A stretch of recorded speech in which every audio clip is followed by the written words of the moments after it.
إن الحمد لله رب العالمين والصلاة والسلام على سيد الأنبياء والمرسلين وعلى آله وصحبه ومن تبعهم بإحسان إلى يوم الدين وأشهد أن لا إله إلا الله وحده لا شريك له وأشهد أن محمدًا عبده ورسوله أما بعد وعن العباس بن عبد المطلب رضي الله تعالى عنه قال ذاق طعم الإيمان من قال رضيت بالله ربا وبالإسلام دينا وبمحمد نبيا صلی اللہ علیہ وسلم رواہ مسلم۔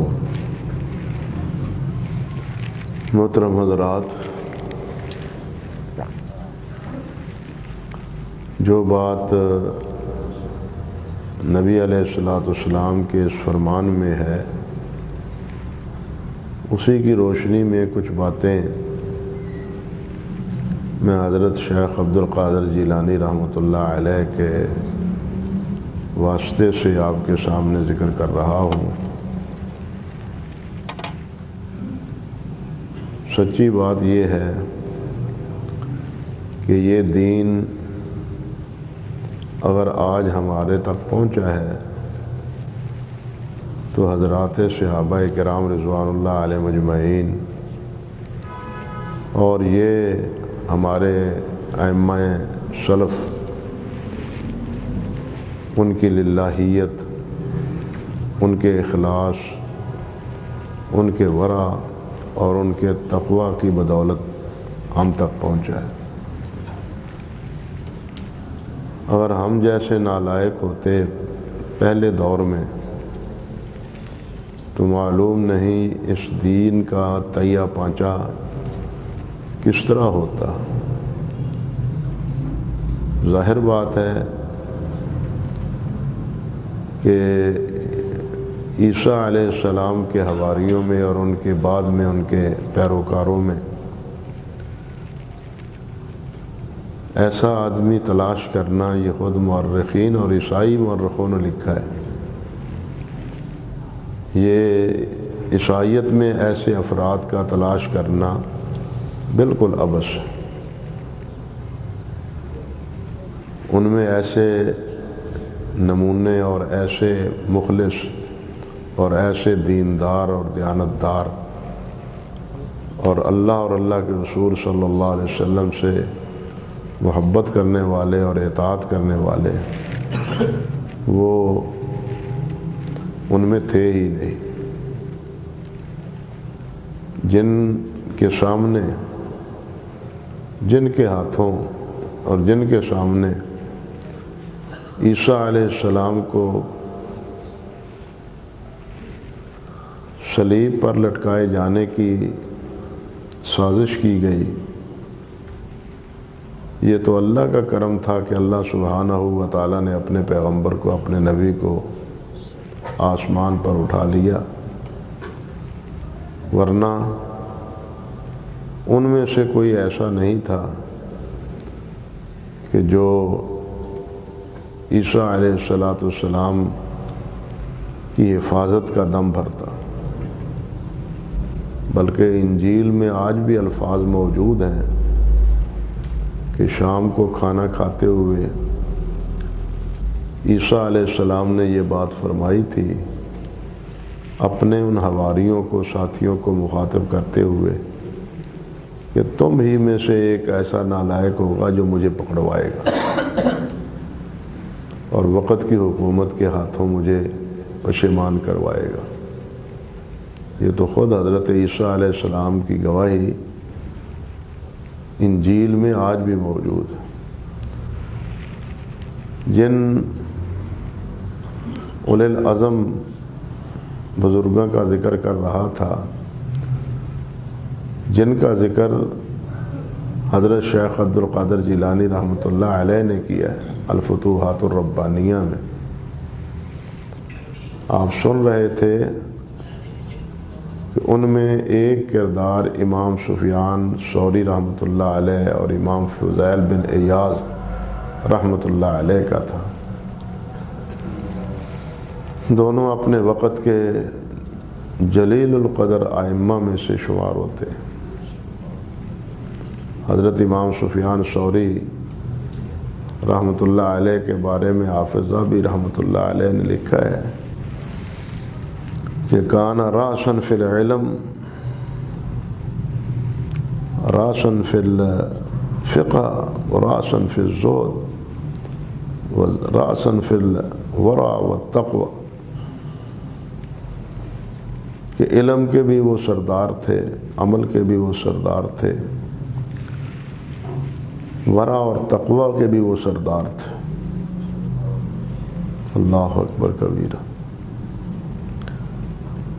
خود حضرت امام سفیان ثوری کا ایک عجیب قول ہے، وہ فرماتے ہیں کہ من عالم فقد عامل، جو علم حاصل کرتا ہے وہ عمل کرتا ہے۔ آج ذرا ہم تقابل کر کے اپنا دیکھیں کہ ہم پڑھے لکھے کتنے ہیں اور عمل ہمارا کیا ہے۔ حضرت فضیل بن عیاض نے ہی کہا تھا دین کے طالب علموں کو کہ اگر تم حدیث پڑھو تو اس کی زکوٰۃ بھی دیا کرو، جس طرح مال کی زکوٰۃ ہے اسی طرح علم کی بھی زکوٰۃ ہے۔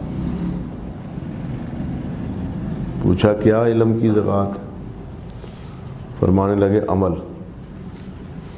جس طرح مال کی 2.5% زکوٰۃ ہے، 2.5%، اسی طرح اگر کم سے کم 100 احادیث پڑھی ہے تو 5 پر تو عمل ہونا چاہیے، 5 پر تو عمل ہونا چاہیے۔ اللہ اکبر کبیرہ، اللہ اکبر۔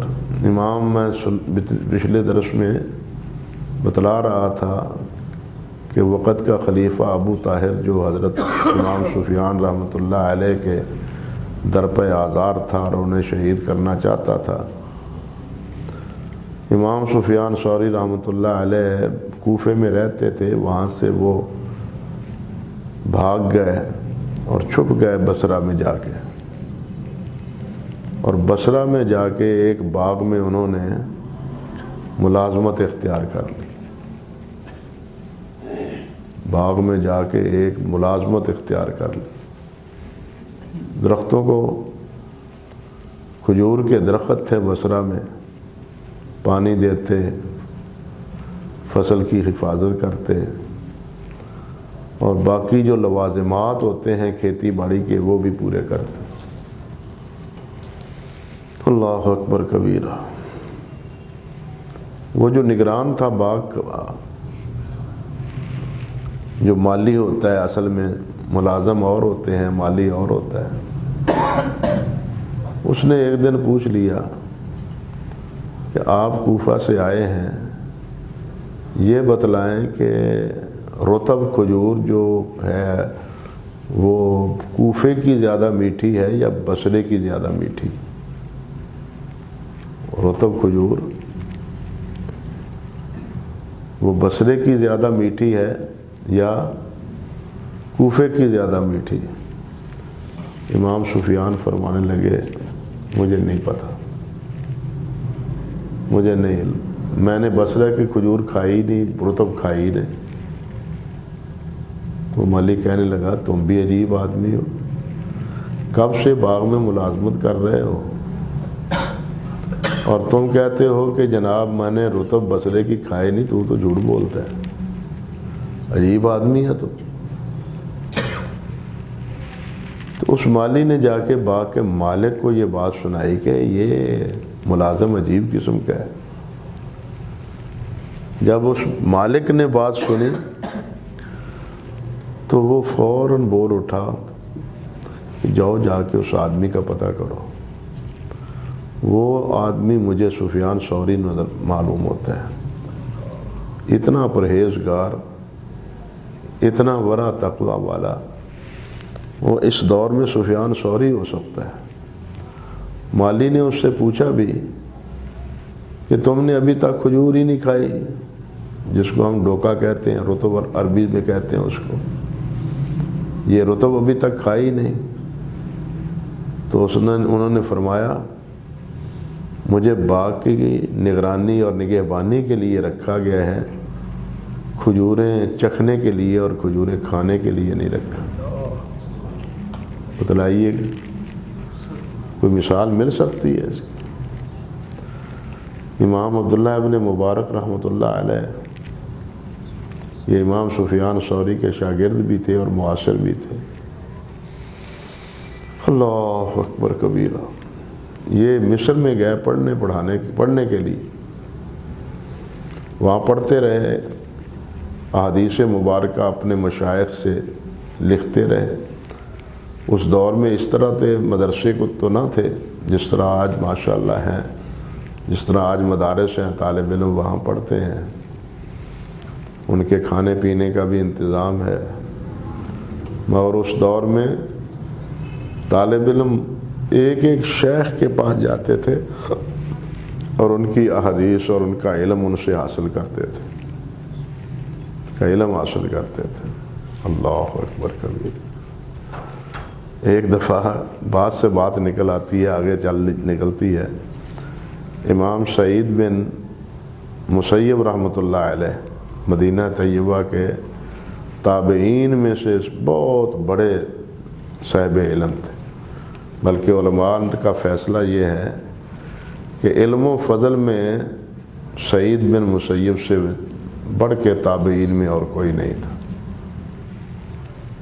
اور فضل و مرتبت کے لحاظ سے حضرت اویس قرنی رحمۃ اللہ علیہ تو تھے، یہ نبی علیہ الصلوۃ والسلام کی شہادت کی بنا پر، مگر علم اور ورع تقوی شاگردی بتلاتے ہیں کہ میں ان کے پاس رہا ہوں سال ہا سال، 40 سال تک میں نے کبھی نہیں دیکھا کہ وہ اذان ہوئی ہو اور وہ مسجد میں نہ ہو۔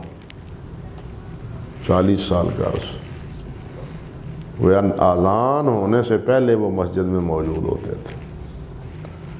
یہ امام سفیان بن مسیب رحمۃ اللہ علیہ تو ایک ایک کے پاس جا کے علم حاصل کرتے تھے۔ امام عبداللہ ابن مبارک رحمۃ اللہ علیہ کا قلم ٹوٹ گیا، ناکارہ ہو گیا۔ انہوں نے اپنے ساتھی سے قلم مانگا کہ مجھے قلم دو تاکہ میرا یہاں حاضر ہونے کا مطلب جو ہے نا، مقصد جو ہے نا، وہ فوت نہ ہو۔ اس نے قلم دے دیا، یہ اس کے قلم سے لکھتے رہے اور اس سے فائدہ اٹھاتے رہے۔ بالآخر جب انہوں نے مصر میں اپنی تعلیم مکمل کی تو سوئے اتفاق یہ کہ انہیں اپنے ساتھی دوست کا وہ قلم واپس کرنا بھول گئے۔ وہ قلم پارکر کا قلم تو نہیں ہوگا نا، شیفر کا قلم تو نہیں ہوگا نا، ہاں وہ قلم کاننے کا ہی ہوگا نا زیادہ سے زیادہ۔ وہ واپس آ گئے اپنے گھر رائے میں، یہ سجستان کا علاقہ ہے، یہ آپ کے افغانستان کے مغربی جانب کا، کہاں مصر اور کہاں یہ علاقہ۔ جب گھر آئے اور اپنا سامان کھولا تو سامان میں وہ قلم نکل آیا۔ اوہ، یہ کیا ہوا، یہ کیا ہوا؟ اب یہ یہاں سے دوبارہ مصر گئے ہیں اور اس ساتھی کو تلاش کر کے اس کو قلم واپس کر کے آئے۔ اندازہ کیجیے، میں کہتا ہوں کہ یہ ان کے ورع، تقوی، علم، پرہیزگاری کا نتیجہ ہے کہ دین آج تک ہمارے ہاتھوں میں محفوظ ہے اللہ کے فضل و کرم سے۔ تو میں حضرت امام سفیان ثوری کی بات کر رہا تھا کہ وہ کہہ رہے تھے کہ میں نے ابھی تک، آج تک میں نے بصرہ کی رطب چکھی ہی نہیں۔ میں کیسے بتلا سکتا ہوں کہ یہ زیادہ میٹھی ہے یا کوفے کی کھجور وہ زیادہ میٹھی؟ مالک کو جب یہ پتہ چلا تو اس نے کہا پکڑو، تلاش کرو، جاؤ جاؤ جاؤ، مجھے تو یہ سفیان ثوری نظر آتے۔ سفیان ثوری، اب وہ آیا باغ میں اور امام سفیان ثوری وہاں سے غائب۔ وہ کہنے لگے، سمجھا انہوں نے کہ اب شاید راز کھل جائے، میں تو چھپا پھرتا ہوں، ایسا نہ ہو کہ جناب میں پکڑا جاؤں اور مجھے ابو جعفر کے ہاتھوں گرفتار کروا دیا جائے۔ وہاں سے فرار ہو گئے۔ اللہ اکبر کبیرہ، اللہ اکبر کبیرہ۔ یہ ہیں امام سفیان بن سعید ثوری رحمۃ اللہ علیہ۔ انہی کے بارے میں ان کے ایک ساتھی یوسف بن اسباط کہتے ہیں، اللہ اکبر کبیر، یوسف بن اسباط، وہ کہتے ہیں کہ ایک دفعہ میرے ہاں ٹھہرے آپ، رات میرے ہاں قیام فرمایا، عشاء کی نماز کے بعد کچھ وقت بعد فرمانے لگے مجھے پانی لا دو، میں نے وضو کرنا ہے، پانی لا دو مجھے، میں نے وضو کرنا ہے۔ یوسف کہتے ہیں کہ میں نے پانی لا کے دیا، صبح جس وقت میں اٹھا تو میں دیکھ کے حیران رہ گیا، فَأَخَذَهَا بِيَمِينِهِ وَوَضَعَ يَسَارَهُ عَلَى خَدِّهِ۔ میں کیا دیکھتا ہوں کہ وہ پانی کا برتن وہ ہاتھ میں، اس پر دایاں ہاتھ ہے، لوٹا سمجھ لیں، اور بایاں ہاتھ ان کے رخسار پر ہے، بایاں ہاتھ رخسار پر ہے۔ یوسف بن اسباط فرماتے ہیں کہ یہ مسئلہ کیا ہے حضرت؟ میں نے تو آپ کو پانی لا کے دیا تھا، خیر ہے، خیر ہے، طبیعت ٹھیک ہے، آپ بیٹھے ہیں، اور جب سے جس حالت میں بیٹھے ہیں صبح ہو گئی ہے، اسی حالت میں بیٹھے ہوئے ہیں۔ آپ ان کا جواب سنیے۔ کہنے لگے لم ازل منذ ناولتنی المطہر اتفکر فی الآخرۃ حتی الساعہ، کہ جب سے لا کے تو نے پانی کا برتن وضو کرنے والا لا کے دیا ہے، میرے دل و دماغ سے یہ فکر ایسا سمایا ہے دل و دماغ میں کہ میں فکر کر رہا ہوں کہ قیامت کے دن ہمارا کیا بنے گا، قیامت کے روز ہمارا کیا بنے گا، اتنی فکر ہے قیامت۔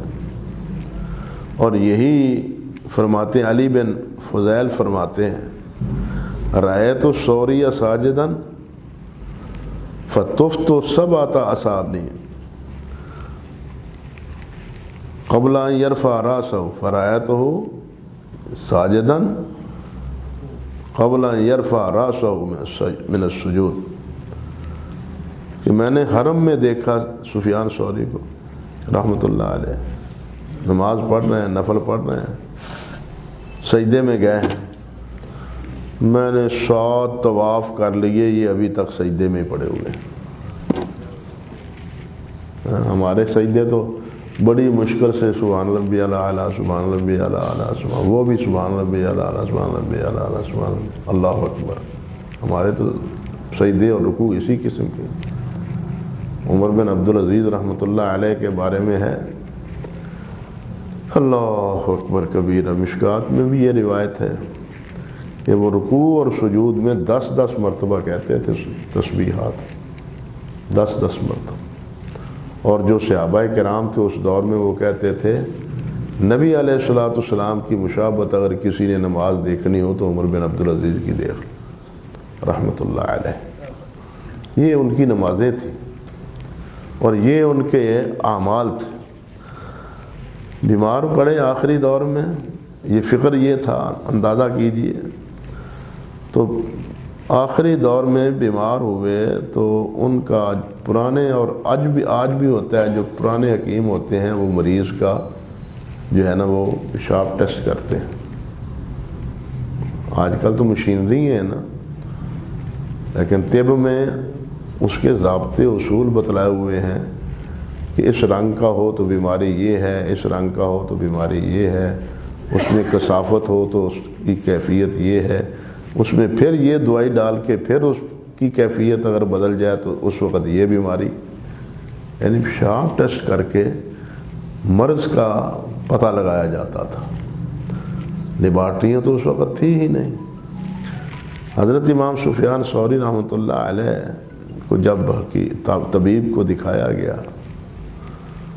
اللہ اکبر، تو طبیب نے کہا ھذا بول راہب، یہ تو کسی راہب کا پیشاب مناتا ہے۔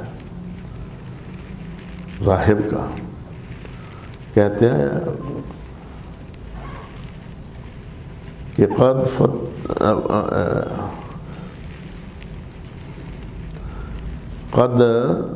فرقت الحزن قبضہ وما لہ دواء، ان کا جگر، ان کے فکر اور ان کے دل میں اتنے صدمات ہیں کہ ان صدمات نے ان کا جگر ٹکڑے ٹکڑے کر دیا ہے، اور یہ اب علاج ان کا نہیں ہے، لا علاج مرض ہے۔ نہ یہ اتنے فکر چھوڑیں، نہ ان کا علاج ہو۔ یہ تھے امام سفیان رحمۃ اللہ علیہ۔ یہی امام سفیان فرماتے ہیں رحمۃ اللہ علیہ کہ عالم ہوتا ہے پہلے انسان، اذا علم عمل، علم حاصل کرتا ہے تو پھر وہ عمل کرتا ہے۔ وَإِذَا عَمِلَ، جب وہ عمل کرتا ہے تو پھر وہ چھپ جاتا ہے، لوگوں کے سامنے عمل نہیں کرتا، تنہائیوں میں جب لوگ سوئے ہوئے ہوتے ہیں اس وقت عمل کرتا ہے۔ اور پھر کہتے ہیں کہ جب تنہائیوں میں وہ اس کی پوزیشن یہ ہوتی ہے، پھر اس کو تلاش کیا جاتا ہے، لوگوں کی نگاہ میں اس کی مقبولیت ہو جاتی ہے کہ یہ بڑا عالم ہے، بڑا عابد ہے، بڑا زاہد ہے۔ فرماتے ہیں جب لوگوں کے ہاں اس کی شہرت ہونے لگتی ہے، فہرب، وہ بھاگ جاتا ہے۔ ہم تو ویسے ہی اشتہار دیتے ہیں نا اپنی کمپنی کے، کمپنی کے اشتہار دیتے ہیں اور بڑے بڑے جناب بینر لگتے ہیں درباروں کے، لیکن وہ کہتے ہیں کہ جب لوگوں کے ہاں شہرت ہوتی ہے وہ جگہ ہی تبدیل کر لیتے ہیں، وہاں رہتے ہی نہیں۔ کیا کیا قصے سناؤں آپ کو۔ امام محمد بن نصر مروزی، امام محمد بن خزیمہ، امام محمد بن جریر طبری، یہ 4 ساتھی تھے، دین کی خدمت میں پڑھنے کے لیے اکٹھے نکلے تھے۔ مصر میں پہنچے تو خرچ ختم ہو گیا، کھانے پینے کے لیے جو کچھ تھا اشتراک پر مبنی وہ سب ہاتھ سے جاتا رہا۔ 1 دن بھی گزرا، 2 دن بھی گزرے، 3 دن بھی گزرے۔ اب بھوکے پیاسے تو نہیں، بھوک سے جان لیوا ہو رہے ہیں۔ تو انہوں نے جناب کہا کہ اب تو ہمارے لیے کسی نہ کسی صاحب سے سوال کرنا حلال ہے۔ اب دیکھیے ذرا، سوال کرنا حلال ہے۔ 3 دن بھوکا رہنے کے بعد خرچ ہے نہیں، ہمارے پاس تو سب کچھ ہوتا ہے اور ہمارے ہاتھ اوپر سے نیچے نہیں آتے، ہمارے ہاتھ اوپر سے نیچے نہیں آتے، اب ہمارے لیے سوال کرنا حلال ہے۔ محمد ابن خزیمہ فرماتے ہیں، جن کی صحیح ابن خزیمہ ہے، وہ فرماتے ہیں کہ قرعہ ڈالا ہم میں سے، تو قرعہ فعال میرے نام لکھنا کہ تم جاؤ اور کسی سے سوال کر کے دکاندار سے 4 پیسے لو اور روٹی لے آؤ۔ اللہ، امام ابن خزیمہ فرماتے ہیں دوپہر کا وقت تھا، میں نے کہا بازار کا رخ کرنے سے پہلے رب العالمین کے دربار پر اپنی ضرورت پیش کرتا ہوں۔ اذا سألت فاسأل اللہ، نبی صلی اللہ علیہ وسلم نے فرمایا جب سوال کا موقع ہے تو سب سے پہلے اللہ سے سوال کرو۔ اللہ سے دعا 2 رکعتیں پڑھی. 2 رکعتیں پڑھ کے میں نے اللہ رب العزت کے حضور دعا کی. ابھی دعا سے فارغ نہیں ہوا کہ باہر سے ایک آدمی بول رہا ہے من کو محمد ابن خزیمہ و من کو من محمد ابن جریر و من کو محمد ابن نصر. او بھائی مسجد میں رہنے والوں تم میں محمد بن خزیمہ کون ہے, ابن جریر کون ہے, محمد بن نصر مرودی کون ہے, یہ کون ہے تم میں سے؟ محمد امام صاحب فرماتے ہیں میں اٹھا,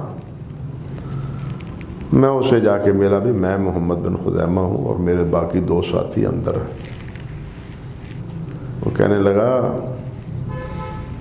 کہ یہ ہدیہ بھیجا ہے گورنر نے. اس نے کہا کہ مجھے ابھی خواب آیا ہے اور نبی علیہ السلام نے نیزہ مارا ہے مجھے یہاں کہ تم خواب خرگوش میں محو ہو اور میرے دین کے طالب علم بھوکے پڑے ہیں مسجد میں. میرے طالب علم جو ہے نا دین کے مسجد میں بھوکے پڑے ہیں. تو اس نے یہ فوراً ہدیہ بھیجا ہے اور اس نے ساتھ پیغام بھی بھیجا ہے کہ ہم آپ کی زیارت کے لیے حاضر ہو رہے ہیں, میں آ رہا ہوں آپ کی زیارت کے لیے. انہوں نے وہ جو تحفہ تھا وہ قبول کر لیا اور مسجد کا رخ بدل دیا, کسی اور شہر چلے گئے کہ راز کھل جائے گا. وہ چھپتے تھے, چھپتے نہیں تھے, وہ چھپتے تھے. وہ جب کبھی اپنی مقام اور مرتبے کا کسی کو علم ہو جاتا تھا تو وہ جگہ ہی چھوڑ جاتے تھے. یہ کیفیت تھی اس دور کے حضرات کی. آج کا دور تو بالکل اور دوسرا دور ہے. ایک بات اور سن لیجیے, حضرت شیخ رحمۃ اللہ علیہ, حضرت شیخ فرماتے ہیں کہ ذہاب و دینکم باربع. یہ بات قابل غور ہے کہ دین کا ضیاع اور دین کا نقصان 4 چیزوں سے. ذہاب و دینکم لوگوں تو ہر دین کا ذہاب, چلا جانا, ختم ہونا 4 چیزوں کا ہے. وہ 4 چیزیں کیا ہیں؟ اللہ لا تعملون ما تعلمون. پہلی بات یہ کہ جو تم علم رکھتے ہو اس کے مطابق عمل نہیں کرتے. دین کی بربادی کا سبب ایک یہ ہے کہ جو علم ہے اس کے مطابق عمل نہیں ہے. جس چیز کو جانتے ہو کہ یہ علم ہے پھر اس پر عمل کرنا ہے. علم تو ہے ہی عمل کے لیے, ورنہ حیوان میں اور انسان میں فرق کیا ہے؟ بلکہ حیوان تو سے بھی یہ بدتر ہے. حیوان کو تو علم نہیں ہے, وہ کیا عمل کرے؟ یہ علم بھی رکھتا ہے, حیوان سے بہتر ہے, لیکن عمل پھر بھی نہیں کرتا. اس لیے بربادی ہے اس میں کہ علم ہو اور عمل نہ ہو. دوسری چیز فرماتے ہیں وَتَعْمَلُونَ بِمَا لَا تَعْلَمُونَ. وَتَعْمَلُونَ بِمَا لَا تَعْلَمُونَ. دوسرا سبب یہ ہے کہ تم عمل وہ کرتے ہو جس کا تمہیں علم نہیں. علم ہے نہیں, بغیر علم کے تم عمل کرتے ہو. یہ پہلا وصف جو تھا اللہ معاف فرمائے یہ یہود کا تھا, اور یہ دوسرا وصف جو تھا یہ نصارہ کا تھا. نصارہ نے تبھی رہبانیت اختیار کی, علم سے دور. اب جو دل میں آیا اللہ کی عبادت کا طریقہ وہ اختیار کر لیا. ہندوؤں میں بھی یہی اور عیسائیوں میں بھی رہی. اور یہودیوں کے بارے میں تو اللہ تعالیٰ نے صاف صاف فرمایا یعملون کا, یعنی یہ علم کو اٹھائے ہوئے ہیں کا یعمل الاسفار, کہ ایسے جس طرح کے گدھا کتاب جو ہے نا وہ بوجھ اٹھایا پھرتا ہے. مثل الذین حملوا التوراۃ ثم لم يحملوها کمثل الحمار يحمل اسفارا. کہ ان کتاب والوں کا یہ ہے مثال کہ علم بڑا ہے لیکن عمل نہیں ہے، یہ یہودیوں کا وصف ہے۔ اور دوسرا وصف نصارہ کا ہے جو علم سے ناشناس تھے، بس عقیدت اور محبت میں عیسیٰ علیہ السلام کو بیٹے سے باپ بنا دی، اللہ کا بیٹا بنا دیا، اور پھر عبادت کے لیے ایسی ایسی راہیں اختیار کی رہبانیت میں۔ خود قرآن نے کہا کہ رہبانیت اختیار کی اور پھر اس پر بھی پورے نہیں اتر پائے۔ تیسری چیز فرماتے ہیں انکم لا تتعلمون ما لا تعلمون، جو تم جانتے نہیں ہو تم اس علم کا اس کے بارے میں علم حاصل نہیں کرتے، جو تم جانتے نہیں ہو اس کے بارے میں تم علم حاصل نہیں کرتے۔ بھائی جس چیز کا علم نہیں ہے جانو، انما العلم بالتعلم، علم سیکھنے سے آتا ہے، گھر بیٹھنے سے نہیں آتا، علم سیکھنے سے آتا ہے۔ تو فرماتے ہیں ہم تیسرا سبب بربادی کا یہ ہے کہ انسان عمل کرے، تتعلمون ما لا تعلمون، اس طرح کے لفظ ہیں کہ تم علم حاصل نہیں کرتے جس چیز کے بارے میں تمہیں علم نہیں ہے۔ اللہ کے نبی علیہ الصلوۃ والسلام نے تو فرمایا ہے ایک حدیث میں کہ طلب العلم فریضہ علی کل مسلم، کہ ہر مسلمان پر علم حاصل کرنا فرض ہے، لازم ہے۔ امام غزالی رحمۃ اللہ علیہ اور دوسرے علماء نے لکھا ہے کہ جو چیز فرض ہے اس کا علم حاصل کرنا بھی فرض ہے، جو چیز سنت ہے اس کا علم حاصل کرنا بھی سنت ہے۔ حتیٰ کہ حضرت عمر فاروق رضی اللہ تعالی عنہ نے مدینہ طیبہ کے بازار میں جہاں خرید و فروخت ہوتی تھی وہاں اعلان کروایا کہ جو حلال حرام کی تمیز نہیں رکھتا وہ ہمارے اس شہر میں خرید و فروخت نہ کرے۔ بات سمجھے؟ جس کو نہیں پتا کہ کون سا طریقہ حلال ہے اور کون سا حرام ہے وہ تجارت نہ کرے۔ تجارت ہم کہتے ہیں یہ تو مولویوں کا فریضہ ہے جی، ساڈا کہتا ہے اسی تے ہن تاجر نہیں، تاجر کو معلوم ہونا چاہیے کہ حلال کیا ہے حرام کیا ہے، حلال کمائی کس طرح ہوتی ہے، حرام کمائی کس طرح ہوتی ہے۔ یہ چیزیں تاجر ہے تو تجارت اگر ضروری ہے، حلال کھانا فرض ہے یا نہیں، تو پھر حلال کھانا فرض ہے تو اس کا علم حاصل کرنا بھی فرض ہے، پتہ چلے کہ کیسے حلال کمایا جاتا ہے۔ جب یہ فرض معلوم ہی نہیں ہوگا تو پھر حلال حرام سب گپڑ چوڑ ہوگا۔ تیسری چیز یہ، اور چوتھی چیز فرماتے ہیں انکم تمنعون الناس من تعلیم ما لا یعلمون، اور چوتھا تمہارا قصور یہ ہے کہ لوگوں کو جو علم نہیں ہے تم ان کو بھی جو روکتے ہو۔ وہ چھڈو جی ان علماں دے پیچھے بس کریں ہو یار، علم بس کریں ہو یار، ایک کو الف ہے درکار۔ ساڑھے صوفیوں نے یہ بالکل بنایا ہوا ہے، ایک کو الف ہے درکار، علموں بس کریں ہو یار، چھاڑے انہاں علماں دے پواڑیا، علم چھوڑو، بس الف اللہ اللہ اللہ اللہ اللہ اللہ اللہ، بس یہ کرو۔ اب یہ کون کہنے والے کون ہیں؟ یہ بھی بڑے بڑے پیر ہیں، یہ کہنے والے بڑے بڑے جناب ہمارے مرشد ہیں، وہ کہتے ہیں علم کی ضرورت نہیں ہے، بس اللہ اللہ کرو، ذکر کرو۔ حالانکہ ذکر بھی اسی وقت صحیح ہوگا جب علم صحیح ہوگا، ذکر بھی تب صحیح ہوگا جب علم صحیح ہوگا۔ یہ چار چیزیں فرماتے ہیں ہماری بربادی کا، مسلمانوں کی بربادی کا سبب ہے۔ پہلا پھر دہرائے دیتا ہوں، پہلا یہ کہ انسان کیا ہے، علم حاصل کرتا ہے عمل نہیں کرتا۔ دوسرا یہ کہ وہ عمل کرتا ہے اور علم اس کے پاس نہیں ہے۔ تیسرا یہ کہ جو علم ہے نہیں اس کے بارے میں معلومات لینے کی کوشش نہیں کرتا۔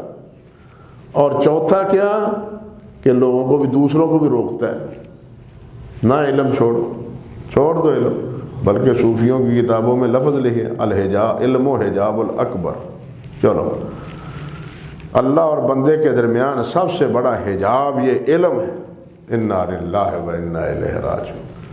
اب آپ بتلائیں کہ نبی علیہ السلام معلم تھے، یعلمہم الکتاب والحکمہ، معلم خیر، وہ کون تھے؟ انبیاء تھے۔ اب ہمیں یہ سمجھایا جاتا ہے کہ نہ بھائی علم و بس کریے ہو یار، علم و بس، العلم حجاب الاکبر، اور یہی علم تو سب سے بڑا حجاب ہے، کس میں؟ ذکر و فکر میں۔ علم چھوڑو، بس اللہ اللہ کرو، اللہ اللہ کرو، یعنی یہ وہ اور آگے کیا ہے؟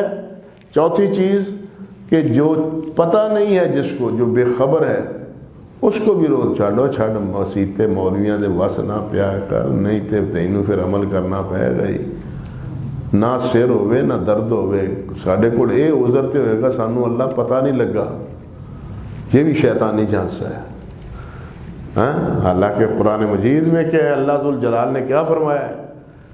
اللہ فرماتے ہیں لو کننا نسمع او ناقل ما کننا فی اصحاب السعیر، آج ہم جہنم میں پڑے ہیں، کاش کہ ہم سنتے، کیا سنتے؟ علم سنتے نا، کاش ہم سنتے، لو کننا نسمع او ناقل، یا خود ہی عقل کچھ کر لیتے، آپ ہی سمجھ جاتے، تو آج جہنم میں نہ جاتے۔ اس لیے علم کو سننا چاہیے، علم کو پڑھنا چاہیے، علم کو سیکھنا چاہیے، اور پھر اس علم پر عمل کرنا چاہیے۔ یہ چار چیزیں ہیں جو نہ ہونے کی وجہ سے مسلمانوں کی بربادی کا باعث ہے۔ آج جتنی بے حیائی ہے، جتنی بے عملی نہیں بد عملی ہے، یہ سارا علم کا فقدان ہے، اور نہیں یعنی المنکر کا جو ہمارے اس امت کا فریضہ ہے، اس سے لاپرواہی ہے۔ آپ یاد رکھیں، اور شاید یاد بھی ہو کہ حضرت عمر فاروق رضی اللہ تعالیٰ عنہ خون بہہ رہا تھا، مرض الموت میں مبتلا تھے، ان کی عیادت کرنے کے لیے ایک نوجوان آیا، حال مزاج پرسی کے لیے، اس حالت میں کہ اس کی چادر ٹخنوں سے نیچے تھی۔ ہمارے ہاں تو یہ عیب ہی نہیں سمجھا جاتا، مگر حضرت عمر فاروق نے اس حالت میں کہا ارفع ازارک، چادر اوپر کرو، یہ ٹخنے ڈھکے ہوئے کیوں ہیں؟ ہمارے جیسا کوئی ہوتا مرنے پیا ہے تو انہوں جناب آ گل سجی ہے، سمجھے ہو کہ نہیں؟ ہمارے جیسا کوئی ہوتا تو یہ کہتا، لیکن اس کے بھی قربان جائیے، اس نے بھی اس کو برا نہیں سمجھا، اس نے اپنی چادر کو سنبھالا کر لیا۔ آج جس عمل کو نبی علیہ السلام نے تکبر کی علامت قرار دی ہے، جس کو عبداللہ بن عمر نے تورات کی شہادت کے مطابق اس امت کی علامت قرار دیا، آپ دیکھیں مسجدوں میں کیا حال ہے، سب کے ٹخنے ننگے ہوتے ہیں یا ڈھپے کو ہوتے ہیں؟ اللہ ماشاءاللہ، نماز پڑھتے ہوئے بھی ننگے ہوتے ہیں، نماز پڑھتے ہوئے بھی ننگے نہیں ہوتے۔ حالانکہ ابو داؤد کی تو ایک روایت یہاں تک ہے کہ جو ٹخنے ننگے نہیں کرتا، نیچے رکھتا ہے، وہ اس کا وضو ہی نہیں ہے، اتنی وعید ہے۔ حضرت ابو بکر صدیق رضی اللہ تعالیٰ عنہ پتلے دبڑے تھے، کمزور تھے، بڑی کوشش کرتے تھے، لیکن چادر پھر کمزور ہو نیچے گر جاتی۔ نبی علیہ السلام سے شکایت کی، عرض کی، سوال کیا کہ حضور میں بڑی کوشش کرتا ہوں لیکن یہ چادر پھر نیچے ہو جاتی۔ نبی علیہ السلام نے فرمایا ابو بکر صدیق کتنا بڑا ہے، ابو بکر تیرے دل میں تکبر نہیں ہے، تیرے دل میں تکبر نہیں ہے، یہ شہادت ہے نبی علیہ السلام کی۔ ہمارے دلوں میں ہمارے بارے میں کسی کی شہادت ہے؟ جب کوئی ہم میں سے کسی کو روکے، پتہ ہے جی پتہ ہے مولوی صاحب اپنی سنبھالو، ایمانداری سے بتلائیں یہی جواب ملتا ہے یا نہیں ملتا؟ لیکن یہ کبیرہ گناہوں میں سے کبیرہ گناہ ہے ٹخنوں، جس کو ہم معمولی سمجھتے ہیں، اور اگر کسی کو روکے تو وہ ماننے کے لیے، تسلیم کرنے کے لیے تیار نہیں، الٹا سر کے بالوں کو پڑتا ہے۔ یہ ہمارا قصور ہے، ہمارے بگاڑ کا، کہ ہم نے نہیں عن المنکر کا فریضہ ادا بھی نہیں کیا، اور منکرات کو اگر مرتکب ہے منکرات کا تو وہ اس کو منکر سمجھتا ہی نہیں. یہی بات تو شیخ نے کہی ہے کہ وہ اس سے سمجھتا ہی نہیں. اس لیے ہمیں علم حاصل کرنا چاہیے کہ منکرات کیا کیا ہیں، منہیات کیا کیا ہیں، مامورات کیا کیا ہیں، تاکہ ان تمام کی پابندی کی جائے. اللہ مجھے بھی اور آپ سب کو اس کی توفیق عطا فرمائے. وآخر دعوانا الحمدللہ رب العالمین.